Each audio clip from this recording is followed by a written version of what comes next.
The greatest lesson I've learned in life is that I still have a lot to learn. You're watching Expensive Lessons. Welcome to the show.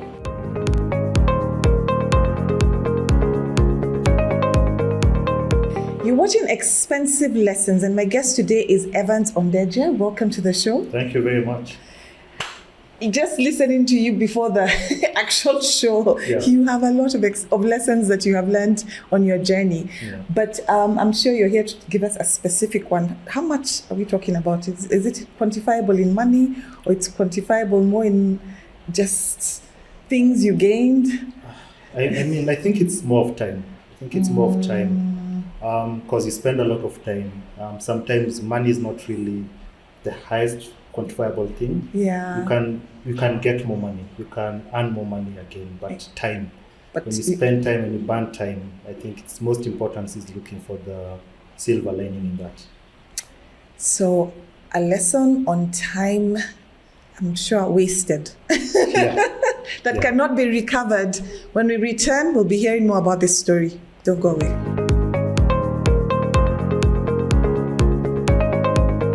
Welcome back. You're watching Expensive Lessons with me, Wavinya. My guest is Evans Ondeje. Yes. A story today. Yes. We need to get our teacups because it sounds like it's one that's going to take a bit of time, because it's a lesson on time that cannot be recovered. Yeah. Start from the beginning. Okay. At the beginning. So I feel like it's a long thread, right, of a series. I won't call them unfortunate events, but a series of events that have led up to where I am today. Yeah. But also I think I've learned to look at the positive side of it, right? As much as I've gone through that period, I think I've looked at the positives and appreciate what I have today because of the lessons I had then, right? I think I'm a strong believer, and I always tell my family and my wife this, that you're never given a challenge that you can't go through. Right? I'm a very strong believer in that. God does not give you hands you can't carry or a load you cannot carry, right? And even though you believe there are bad things can happen to good people, to Christians. I do believe that. Yeah. And I'm not the exception. I'm just another person who will go through that. And sometimes I consider myself lucky that I went through them. And so a background of the story is my company is called After Six Africa. Yeah. It's a brand experience agency, and we do a lot of events, experiential for brands, and a lot of activation. One of the events we do is, for instance, Stand Chartered Nairobi Marathon, but we didn't start there. My background, of course, was I started as a creative. Most people don't know that.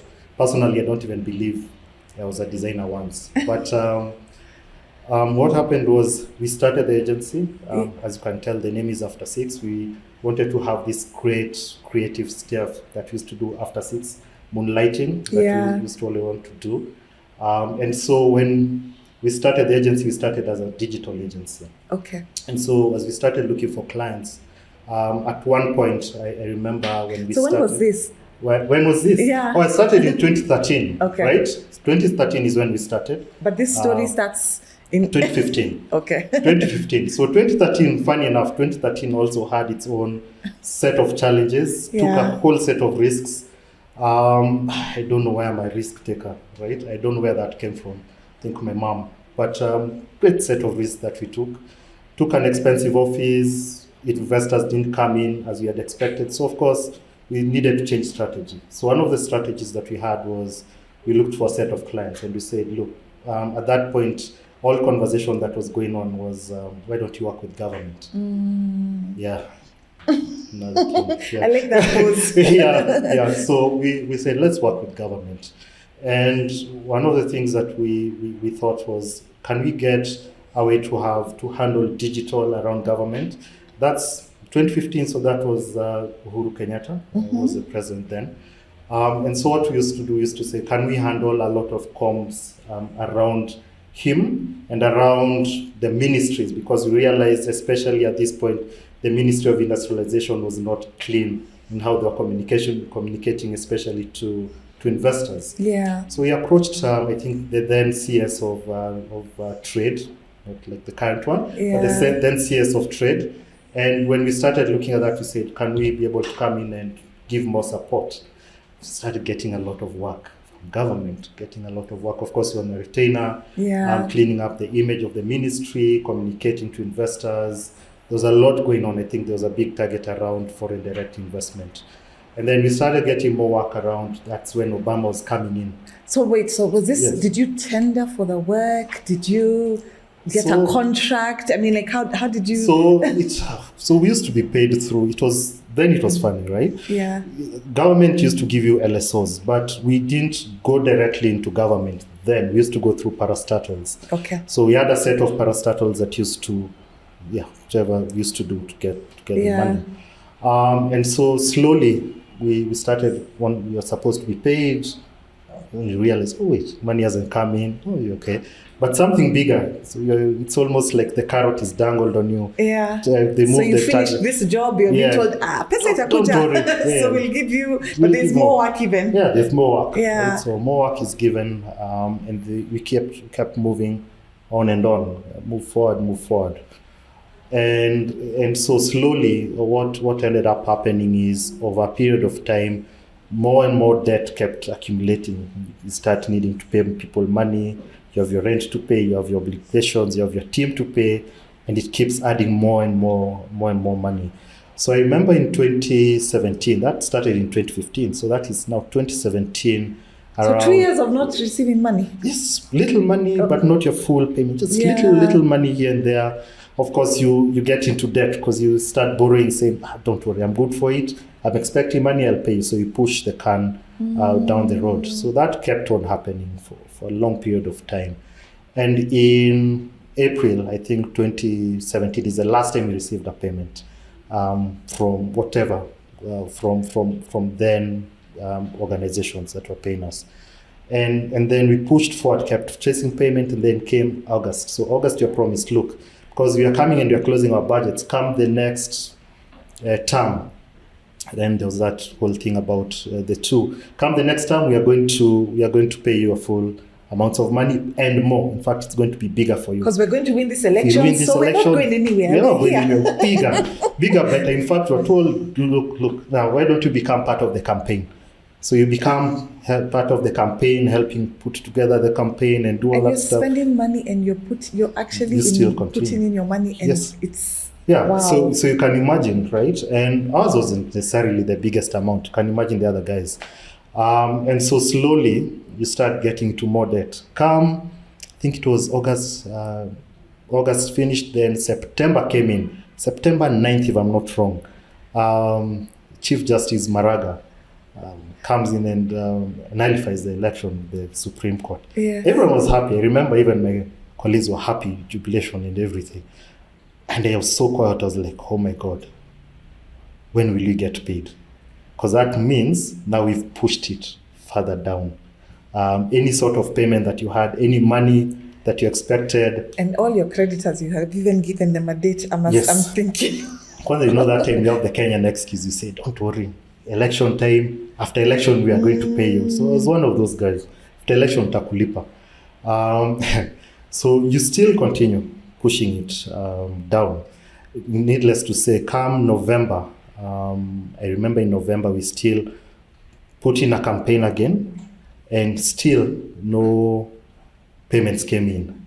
So around November is when I think we made another call, and I was with my colleague, and they said, look, I don't know what we'll do, but we have to stop working with government, right? We have to look for another way, and we need to stop working with government.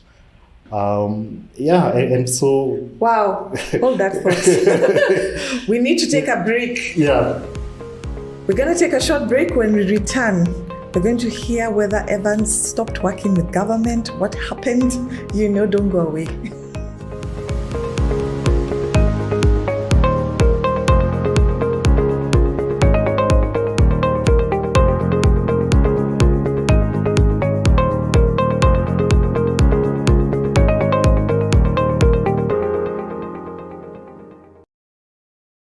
Every Sunday is worship day. We are upgrading your Sunday experience to the ultimate worship experience. It's an all all-day praise and worship experience. From the powerful anthems of elevation worship to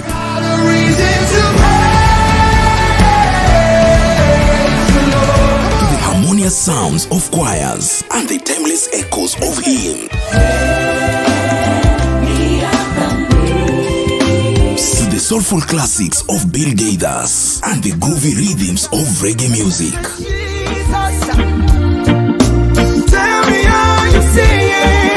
We've got a segment for everyone. Ultimate Worship Sunday, every Sunday on Hope TV from dawn to dusk.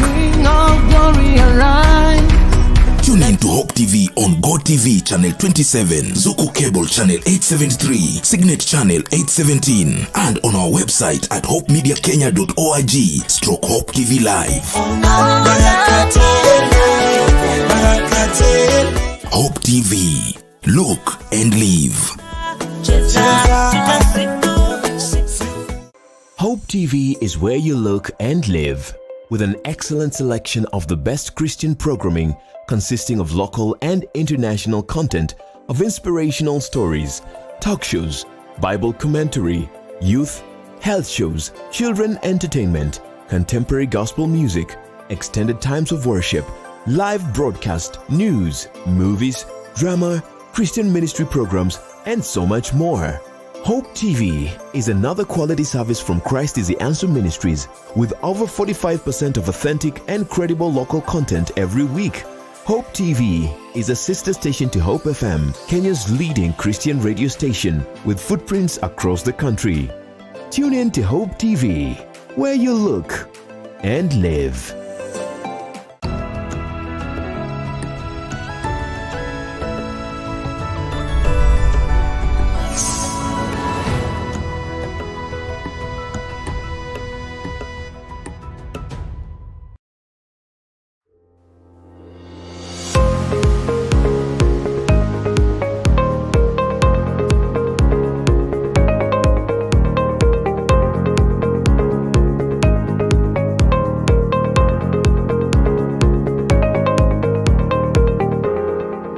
Welcome back. You're watching Expensive Lessons, and my guest today is Evans Ondeche. Yeah. With this amazing story. You know, for me, every time you're giving us this story about the wonderful opportunity that you received, you know, to work with the highest office in the land, you know, and do great things. Yeah.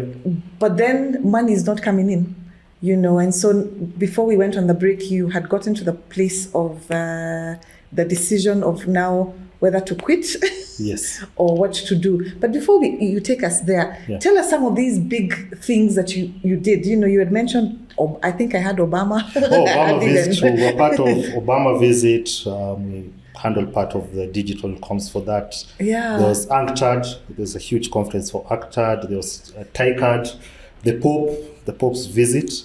So basically, I mean, so you are working with, you know, rubbing shoulders with the high and the mighty. Yes. But your bank account was not showing that. Yes. Well, when the bank manager doesn't call you, you know you don't have enough money, right? So we never received that. We never received money at that point, right? But I think the thing that came to me at that point was, and it's something that I've come to learn, values, right? I have come to realize, especially, and it's something I've learned in business, the biggest thing that we are lacking in our society right now is values, right? Your word means nothing, right? You can easily break your word. You can come in and say, I'll do 1, 2, 3, but it doesn't matter whether you do it or not. No one will hold you to account, right? Wow. Today, so empty words. Empty words. We have empty words, right? Wow. You see it in traffic. You see how we value each other and how we value life, how we value each other, how we talk to each other. We don't have respect. That's a big thing, right? Wow. You don't respect your job. You don't have respect for the next person. You don't have respect for your word. Wow. Yeah. So that's a lesson that you learned for sure about values, and we're going to talk about how that incorporated in your life. Yeah. But then here you are. Yeah. I still want the story. you made the decision. So did you make the decision to stop? So, I mean, one of the things that I think I came to learn, I don't delay with decisions long enough. So we made that decision to stop working with government, right? And we said, look, is it better to work with private sector? That you're more, if you have a contract with private sector, most likely you're going to be paid, right? Especially if you work with multinationals. Yeah. Right? And so it was so interesting for us because then we made that decision and we reached out to one of the big agencies, a number of agencies. We reached out to a number of agencies and we said, who wants to buy us and who wants to take up whatever liabilities we have and whatever we have. Then they said, we got one and they sounded more interesting. We said, yeah, we can work with them. Yeah. Right? We can work with these guys and we can build something together with them. Quite interesting because what I've realized is every single decision I've made in my life has led me to where I am today, including the step leaving government, joining the next person. Because even there's the next story of it's another expensive decision. It's an experience that I had, huge experience that I had, that led me to the next thing. Wow. So there has to be a part 2 in this story. Yeah. And we're definitely going to have a part 2. Yeah. But let's, in terms of just this particular venture with the government, what are some of the bigger lessons that you learned? I know you've talked about, understanding, that people's word is not necessarily their bond. And so being more careful in terms of how you receive work, But what are some of the other things that shaped you from just this particular, experience? There's something I remember I've never forgotten. There's a time, I don't know if you guys have ever received, I don't know if anyone has ever received an auction letter. Have you ever seen an auction letter? Yes. An auction letter has the funniest thing. They write for you 3 things. Stool. There's a stool. They write for you a stool. I think 14-inch TV or something. I don't know. 21-inch TV, a stool, 2 burner cooker, and a cylinder. Right? I got this letter and I held it. And I remember I showed my wife and I told her, what do we do? So at that point, you're thinking, I've let down my family, right? Because now the money has not come for the work you've done. Yes. And then now the creditors are knocking. Yes. So everyone is knocking. Everyone hates you. Evans is a bad guy, right? Evans is a proper bad guy. He's the worst guy you can ever imagine. So he does not pay. Reputation is gone because you decided to take a word and take credit and do all that. They're rightfully angry at you, right? Rightfully they're angry, as they should be, right? So you get this number of people, creditors, right? At that point I was even on CRB, right? And I even usually just tell people, but I was on CRB and I was very okay with it, right?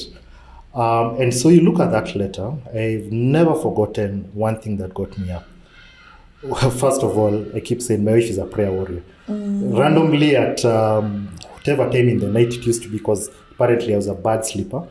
So you wake up in cold sweat and she always used to pray for me and say, just protect this guy, help this guy. She told me one day, I remember when we got that letter, she told me, you see this wall, beyond the wall, there's always something on the other side, right? And that worked for me because sometimes you think you're at the end. Yeah. And I remember telling someone, sometimes you think you've hit rock bottom. Then you realize that rock bottom has a basement 3. Right? Now there's rock bottom, then there's B3. Right? So you get there and you realize you still have to push harder. And it's not the end. It's not the end. Yeah. Every single time I keep saying it's not the end. Yeah. And the other thing I realized, it's never that serious. Right? I think earlier on when I was talking to you and you asked me what happened to the money, I said I let it go. I've never followed it up. I've never gone after it. It's bad money. I'm not going to spend good time over bad debt. Yeah. So because I'll be spending my time again. Right? So if I spend my money, which is my time and my money over it, it's going to be good money chasing bad money. Half of the guys out, actually. All of them out of government. All of them. Not a single one is in government. I think there's a good number of the ex-parastatals who right now they are so hustling, if that's a word. They're not necessarily in a good place because you're used to the handouts and all that stuff. Yeah. And so I think for me, I learned the most important thing. I mean, I have such great shock absorbers. Nowadays I tell people I'm willing to take risks. I'm willing to build. I'm willing to grow. I love that. Right? So it didn't. So the whole experience didn't make you now dig a hole and just wait to die. No. It actually built shock absorbers. Yes. That now you even are bolder. I am bolder. In going out there. And, I am bolder. I want to take risks. I see opportunities. Yeah. I keep saying it every day. Even yesterday, I think I was telling someone, what we need now the most in this country is builders, people who are going to build things, people who are going to grow things now more than ever, right?